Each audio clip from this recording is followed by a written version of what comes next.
everyone, welcome back to Miniature Painting 101, a series of videos where I teach you how to paint miniatures from start to finish and everything in between. This is going to be part 18. I can't believe we're at 18 already, and it's going to be about oil washes, creating washes using oil paints. So let's start off with what exactly are oil washes. As I just mentioned, it's using oil paints to make them into washes or shades to apply to miniatures. The benefits of using oil washes are plenty. First of all, they take longer to dry in the palette, so you can use them longer. They do not change color when they're dry, which is a huge benefit because many washes and shades do tend to change color when they're dry, which throws off the appearance that you're going for. And finally, there are many colors to choose from, which means you have a plethora of paints to become washes, and it becomes an infinite number of paints and shades and washes that you can use and apply to miniatures, which is just awesome. The big con of using a oil wash is that you have to now include harmful chemicals such as mineral spirits or white spirits, and these are toxic and they have heavy fumes, so make sure to take extra precautions when using these washes. Let's look at the ingredients now. What exactly are the ingredients you need to oil wash your miniatures? First of all, you need an oil paint, such as this, one of my favorite paints from the Winton series, so Winsor Newton Company. It's called Burnt Umber, and you can find this at pretty much any hobby store, Michaels, etc. It is a great color. It's a little bit darker and a little bit more red than Agrax Earthshade, so I tend to really like it and apply this to many miniatures. And basically we're going to use this paint today to apply a filter or a wash to a miniature. Second, of course, you need something to dilute. You need a solvent to dissolve the solute in, and mineral spirits is perfect for this because it is designed to thin down oil-based paints. So once again, as mentioned, you can see the toxic sign on it. Take your precautions. It is poisonous. Try not to get it on your skin. Breathe it in, and especially don't drink it. And take extra precautions when dealing with these washes around other people. Stay safe. Also, you need a container. I'm going to use my makeshift palette to dissolve the stuff in and to mix it. So, of course, you need something to mix the two. And finally, you need paper towels. I like something with a little bit of absorptive power, so I'm going to use these shop towels.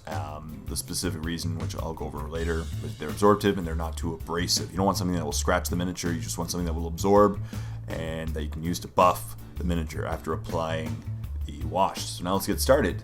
Now, before you get started using oil paints, I definitely recommend varnishing or sealing your miniature. And today we are going to be using this Orc Boy, which has been painted with all of his base colors. He looks awesome, but he doesn't look very orky. He needs to be more dirty and grungy and get some definition in those areas. So as I mentioned, I gave him a satin varnish ahead of time. A satin varnish will protect it. Make sure to properly seal the miniature for two reasons. Number one, you don't want to accidentally scratch off the paint, and also the mineral spirits can accidentally remove some of the paint. And furthermore, if you make a big mistake, you can use mineral spirits later to clean up the miniature, providing it's properly sealed. So we're going to begin. Let's just take a little bit. As you can see, a very little amount of oil paint is needed. So I'm just going to take a little bit there, put it in my palette. Take a little bit of mineral spirits. I'm just going to use my cap as an easy filling mechanism. That way you don't end up pouring too much. I'm going to use about half a cap, and basically my goal is to dilute it to the point of that has the same consistency as a normal wash or shade, such as Agrax Earthshade from Games Workshop. I'm trying to get to that consistency, that thinness. And so I'm just going to take a brush. Now, obviously, these chemicals tend to be a little bit harsher on your brush. So I definitely recommend using a synthetic brush. You don't want to be using your Winsor Newtons on these because you don't want to accidentally use it does create some wear on the brushes pretty quickly. And as I said, the goal is to dissolve all of that oil paint in the medium, the white spirits or mineral spirits. Make sure to stir it and make sure you get all of it dissolved. That is the key. I frequently check my brush to make sure that I don't have a piece stuck to it. It tends to really stick to the brush when you're mixing it. As you can see, great consistency now. I just keep testing it as the consistency now of the Agrax Earthshade, and it's time to continue with it. That's awesome. So now I'm just going to take my miniature and I'm going to gently apply it to the miniature. I'm just going to drag the bristles over, let the bristles do all the work. That's the key. Just with this miniature, I'm trying not to get it on the skin. If you didn't mind getting on the skin, feel free to apply it with like a feather brush or something. But I'm just going to gently apply this oil wash to the miniature, just as how I would normally apply Agrax Earthshade or any other wash or shade.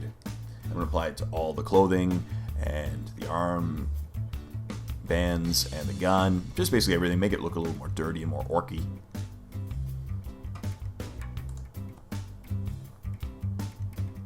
And let's speed this up because it's just applying a shade. As you can see, it's starting to get more dirty, and all that nice detail is starting to come out very nicely. Ooh, detail. And that's basically the application part is the same as what you normally do. But what you do after the application is what changes with oil shades. As you can see, it really does tend to build up, and it's very strong. One single coating is enough to usually create a very strong shading or wash, and it's usually too much. You don't want that much. So the key is to let it dry a bit, and as it dries, you can see it will slightly change in appearance, as in the sense that the mineral spirits will dissolve, just leaving the wash behind. So when it starts, just after about 5-10 minutes, when it starts to dissolve, you'll be able to see just based on the conditions of the room. If it's a warmer room, it'll take quicker. I just wrap the paper towel around my finger, and I use it to gently remove the excess wash from the miniature. And essentially, I'm just buffing the areas with my finger and this shop towel. I'm removing the extra and just leaving the wash in the recesses, but this essentially will just tint or apply a filter to all the raised areas as well.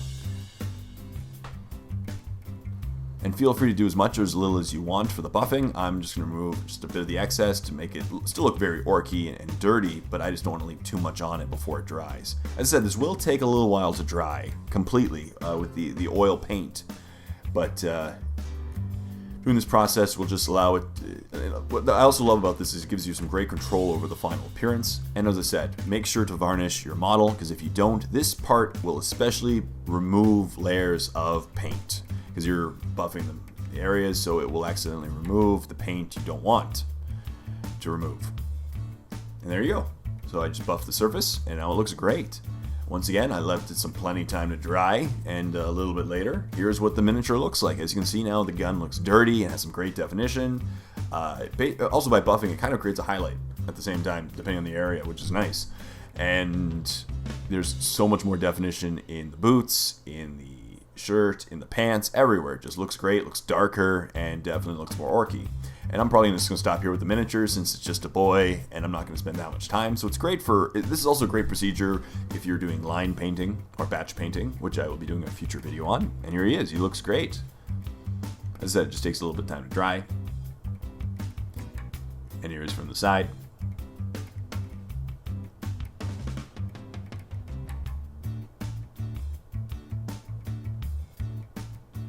And here he is when he's completely dry.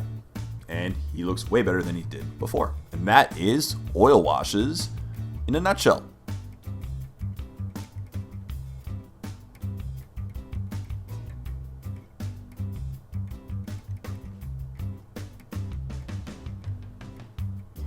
So as always, thank you so much for watching this part of Miniature Painting 101. And if you really liked this part, you should go check out The Warp. Click on the link below for a free 14-day trial subscription to my premium YouTube channel, where not only will you get to see the next at least 12 episodes of Miniature Painting 101, you'll also get to see other battle reports, start to finish painting tutorials, and just some awesome wargaming content.